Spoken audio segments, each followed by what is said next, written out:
Welcome to the second module of this 12th week. We were looking at general questions about what would happen if you go beyond the linear regime. The motivation being that up until the 11th week, everything that we did about waves and oscillations, we stuck to the linear regime.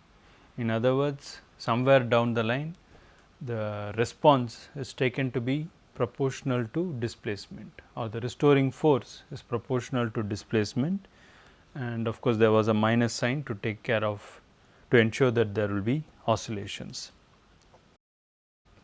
So, we were looking at general questions about what does nonlinearity do to the oscillations. So, in the first lecture this week, what we studied was one of the simplest problems of that type, which is the simple pendulum. The only point is that you should not make the approximation that sin theta is approximately equal to theta. So, then you go ahead and finally look at the consequence of adding nonlinearity to the system. The first thing that you see is that, of course, the problem gets harder to solve. You can't even solve it explicitly in terms of simple functions that we know. Like for example, it can't be written in terms of simple sine and cosine functions. So, the solutions are not that simple. They come out in terms of some more complicated functions, but somehow we were still able to obtain something useful to discuss for the time period of the pendulum. What we saw was that the time period depends on energy, or equivalently the initial conditions or the amplitude. So, that is a signature of a nonlinear system, that time period is now dependent on the amplitude of the system, or equivalently it depends on the energy of the system. And if you want to compare it, go back and look at the time period of a simple pendulum. It is independent of all these quantities. It does not depend on energy, it does not depend on the amplitude. It depends only on the length of the pendulum and the acceleration due to gravity. So, clearly nonlinearity is having major effect on oscillating systems. Now, in this class we will go a little beyond. We saw simple pendulum which was not subjected to any dissipation, not subjected to any external forcing. So, in this case let us try and apply a forcing. So, as I said, just to recall once again, linear systems are those for which restoring force is proportional to displacement. Nonlinearity or nonlinear systems are ones for which the restoring force is proportional to some nonlinear function of displacement. And forcing is typically nonlinear, typically an oscillatory function, for the reason that even in the case that we had studied up until the 11th week, when we studied the forced oscillator several weeks back, we took the forcing to be some f0 sin omega t or f0 cos omega t. So, it is a sinusoidal function. So, generally we take forcing to be a nonlinear function. If you take it to be a linear function, it is a little bit unphysical, because suppose you take it to be f0 times omega t. It's linear in time. All it says is that the integrated force is going to increase with time, which is a bit unphysical and cannot be sustained. So, if you remember what we had studied in the forced oscillator several weeks back, the equation of motion is given here, m x double dot plus gamma x dot plus k x equal to f0 into cos omega t. So, this is the forcing term, and this one is the dissipation term, represents viscous dissipation, and this of course is the restoring force term. In this case, physically we know what happens. The forcing term forces your system at a with the frequency omega, because you have a cos omega t there. So, that is the frequency of external forcing. Now, one of the possibilities that can happen is if somehow your external forcing frequency omega and the natural frequency of the system, which is omega 0, they coincide, then resonance takes place. But the single most important lesson here is that if I am driving a system with frequency omega, the system is going to respond by oscillating with frequency omega. So, since we are looking at the effects of nonlinearity here, the system would still be nonlinear even if I do not take into account this term, which is the dissipation term. So, even without that, the system is sufficiently nonlinear provided the restoring force is nonlinear. So, the nonlinearity really comes from the restoring force term. So, to simplify our work, since we are really interested in finding the effects of nonlinearity, right now we can actually set gamma to be equal to 0. So, I will take this term out of consideration. So, which means that now I take this linear system and it has this restoring force which is kx and replace it by a nonlinear restoring force. So, which means that I will have to replace this kx by something like this mx double dot plus sx equal to f0 cos omega t, where this s of x is the nonlinear restoring force.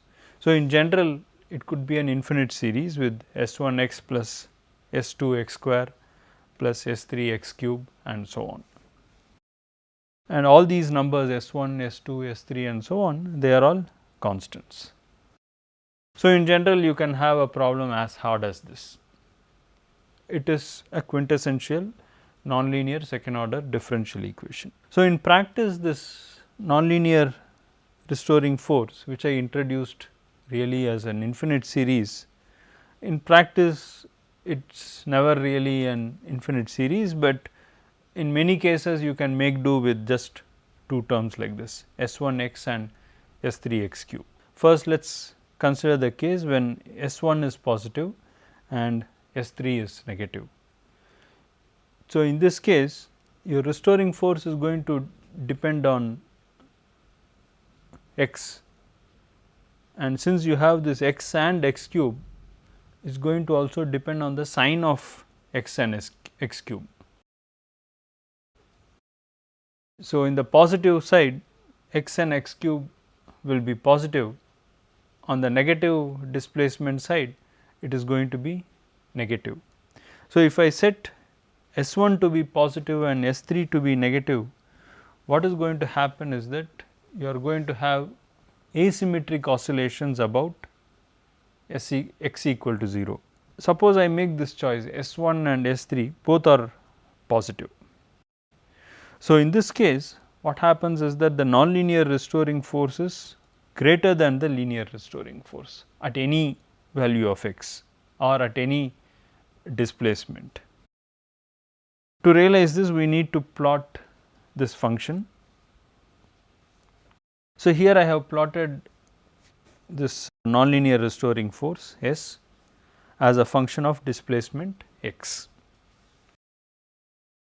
So, you can see this blue curve here which corresponds to S3 equal to 0. So, if I put S3 equal to 0, that would simply mean that I am going back to linear regime. So, the restoring force is now a straight line linearly related to displacement. That is our benchmark, a linear benchmark. On the other hand, when you have S3 greater than 0, like this case for example. So, in this case the restoring force and displacement, they are related by this curve which is shown as dashed black line. So, it curves upward. On the other hand, if S3 is negative less than 0, then you get this green curve.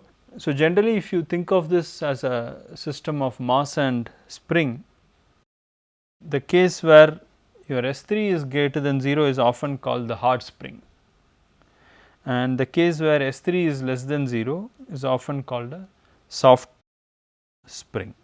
So, you can ask the question, where does the pendulum case lie?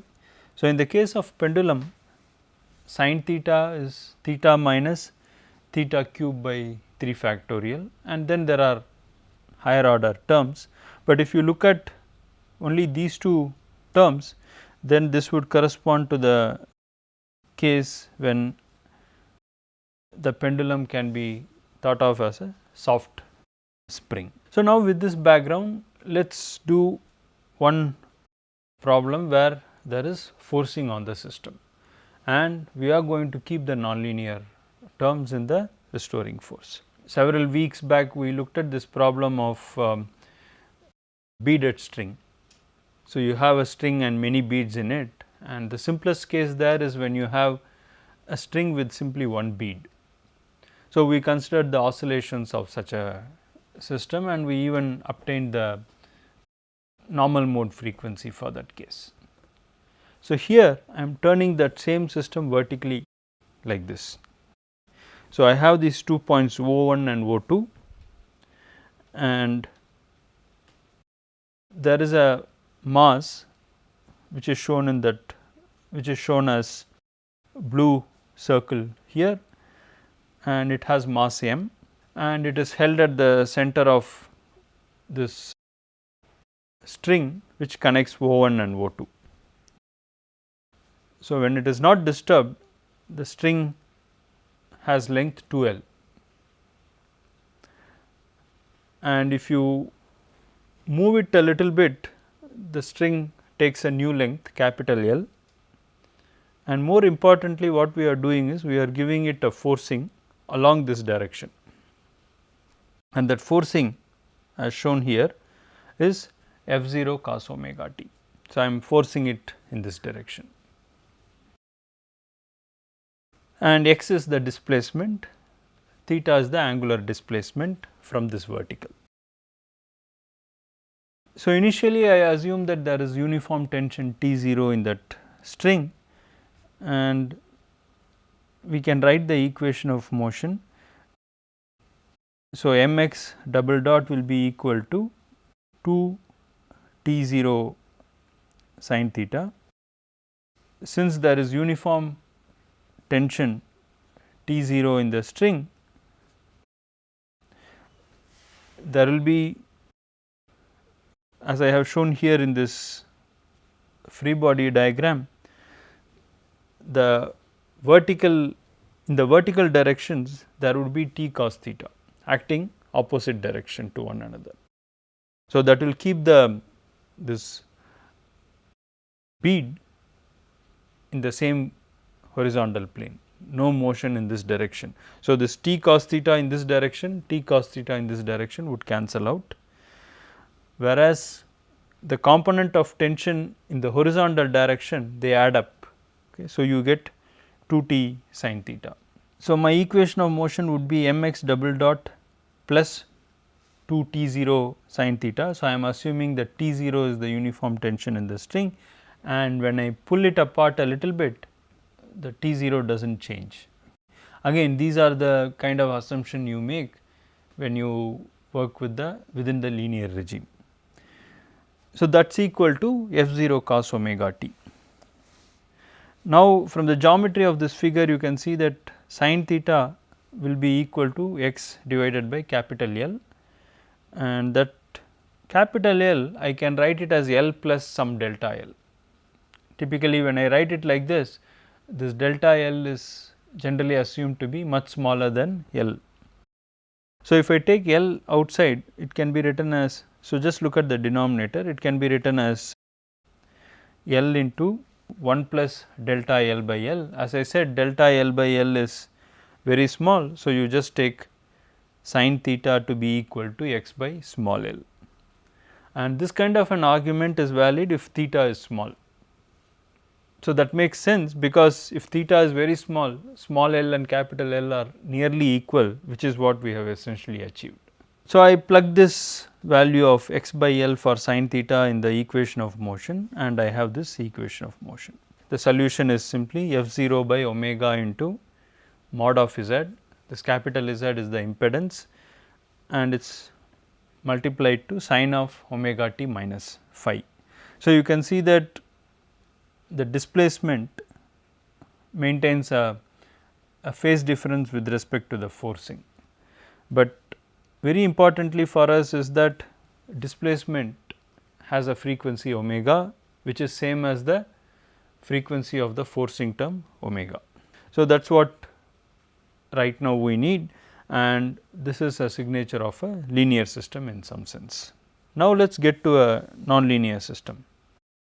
Now, we look at the same problem, but not in the linear limit.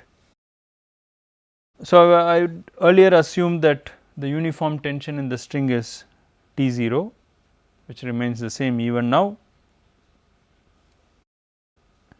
We will see how to modify tension when the string is pulled a little bit apart, and the equation of motion still remains the same,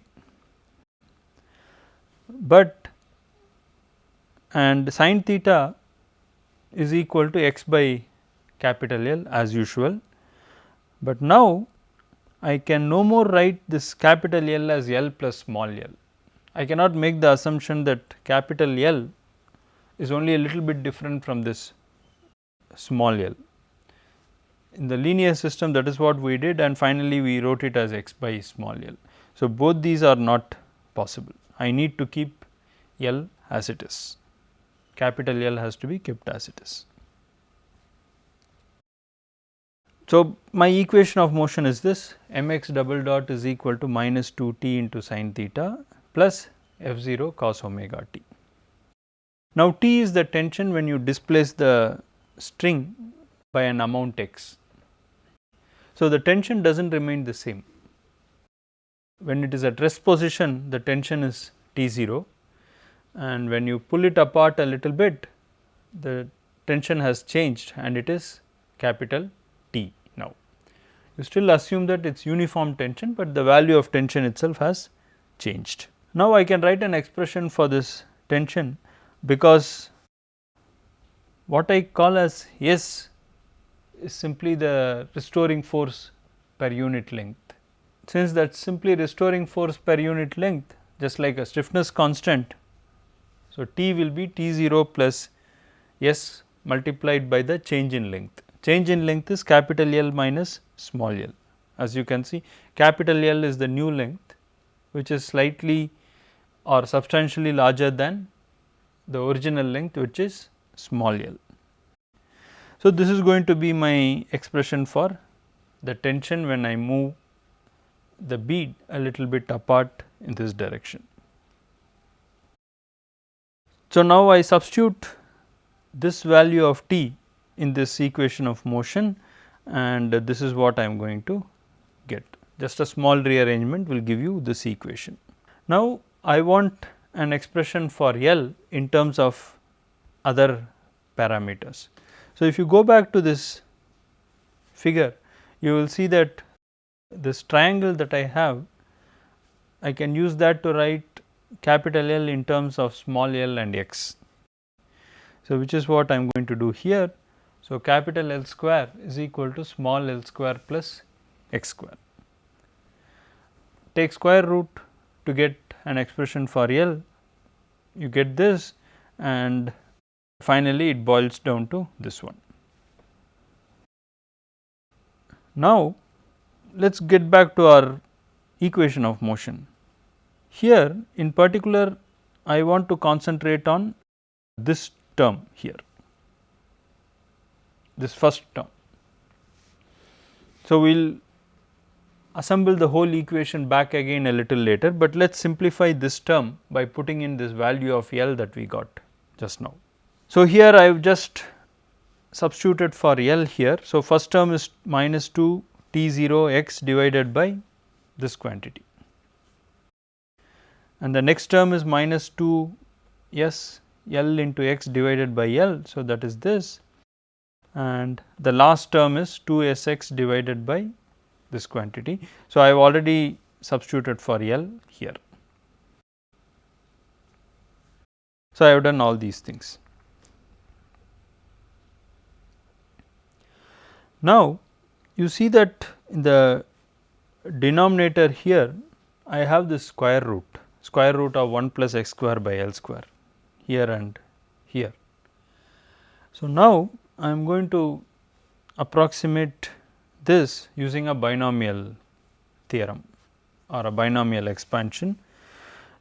So, if I take this and keep only the first term, already that is nonlinear because of x square term. So, that is 1 minus.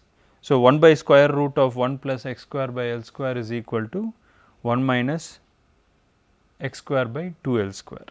So, you see that I have substituted from the binomial theorem. So, multiply everything and you will notice that there are two terms plus 2 s x and minus 2 s x, both will cancel out. And there are two terms with x cube term here, I will collect them together. So, to do that I need to multiply this by L and divide this by L. So, if I do that, I will have L cube in the denominator, there is x cube in the numerator, just similar to this term. So, now collecting all the terms, this is what I have, it is simplified. Now, let us go back to our equation of motion.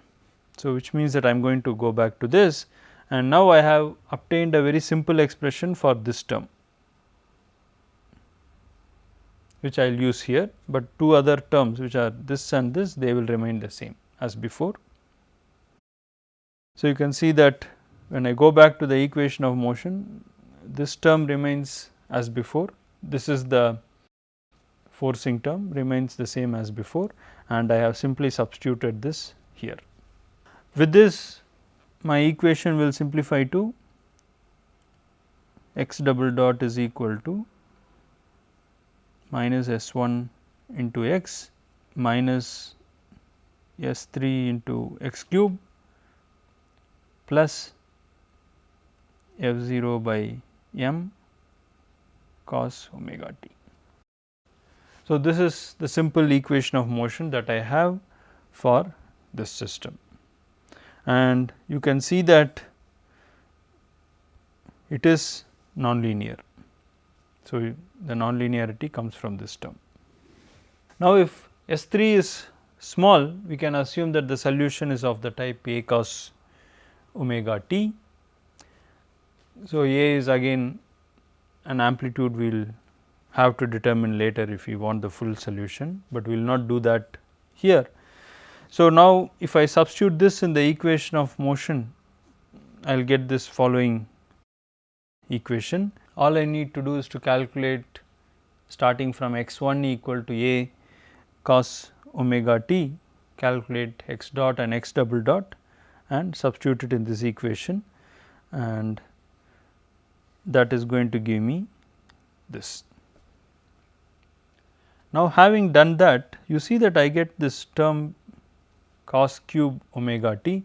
The other two terms involve only cos omega t. So, I can actually put them all together, but this cos cube omega t, I want to write it in a sort of linear way using omega t itself. So, just use the identity, trigonometric identity for cos cube omega t, that is 3 by 4 cos omega t plus 1 by 4 cos 3 omega t. So, once you put that in and collect terms together, you will see that there is one cos omega t term and other is cos 3 omega t term, and then rest are all constants. This entire thing, this is a constant and this is also a constant. So, here the solution would mean that find x1 of t. You can do that if you integrate this equation twice, it is very easy to do it. So, when I integrate it first time, I will get this equation, and of course, there will be a constant of motion, and when I integrate it second time, I will get this equation of motion. I have set those two constants of integral to 0, which means that it will correspond to some kind of initial conditions where those two constants of integrals are 0. Now, look at this solution that I have. So, there is the first term which has this cos omega t, and there is a second term which has cos 3 omega t. So, if you remember, there was no cos 3 omega t in our original equation of motion. So, the forcing term was forcing the oscillator at a frequency of omega, not 3 omega. So, somehow the nonlinearity of the system has produced a harmonic of the frequency of forcing. So, let us see what are the salient features of this solution. So, one is that the solution oscillates with frequency omega and also with frequency 3 omega. That is unusual, because if it is a linear system and you force it with frequency omega, the solution also oscillates with frequency omega. It does not produce additional frequencies or additional harmonics, but somehow that is not true for a nonlinear system. And secondly, the amplitude does not grow in a unbounded manner. The reason for that is the natural frequency of the system, which we identified as being one quantity in the case of linear system. So, remember that if you take any linear system, there is something that you could call as your natural frequency of the system, which was not amplitude dependent. It is basically like calculating time period of an oscillator, no amplitude dependence there. On the other hand, in a nonlinear system, the natural frequencies are amplitude dependent. So, the net effect is that the natural frequencies at low and high amplitudes, they are very different. So, what would this do? Even if you did not have a dissipative term present in your equation of motion, the amplitude is not going to grow in an unbounded manner, simply because there will never be a proper matching with the natural frequency of the system. In the case when S3 is positive, so remember this term here in the solution, you will get the response curve to be something like this. So, in particular, this is what you would call the hot spring limit, and if S3 is negative, you will end up with the soft spring limit. This is the response curve. So, again, to emphasize the point is that you are not going to have resonances, at least not that easily in a nonlinear system. And in fact, some very unusual things can happen. For instance, there are, because this response curve is a bit unusual, you can have jumps in the curve, because this function is not quite single valued. For a given value of omega, you can have two different amplitudes. So, there can be fast jumps between the two amplitudes. So, all these are essential effects of nonlinearity. So, in these two classes taken together, we have seen the effect of nonlinearity in a pendulum which was not driven, no dissipation. And in this class, what we have seen is the effects of nonlinearity in the case of forced pendulum. We did not really quite worry about putting in dissipation, which you can do, but is not going to alter pretty much most of these results.